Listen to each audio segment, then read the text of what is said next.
و بهشت داخل نمیشه اون زنی که شوهر از پیشش ناراض است. پیامبر صلی الله علیه و سلم حدیث بخاری مگر نشنیدید که گفت ای زنا اکثر شما را در جهنم دیدم.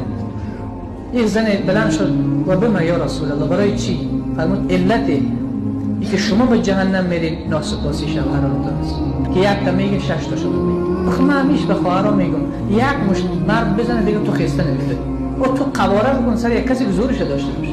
خود درست یک مرد حلیمی داری که وسط تو دست بالا نمیکنه، هرچی دشنامش میگه سر از بیچاره خم است. این خب به این معنی نیست که تو از اون که قوی تر هستی. او شاید خیلی با آبرو باشه، خیلی شخصیت باشه، خیلی خدا ترس باشه، نمیخوای ظلم بکنه. ولی تو وقتی فضای گرم خانه را برهم زدی کی نقص کرده؟ تو خودت نقص کردی. اگر شوهر رفت زن دوم گرفت تو چیکار میکنی؟ اگر شوهر زن دوم نگرفت یک لاابالی شد رفت به گناه و معصیت دست داد، باز چیکار میکنی؟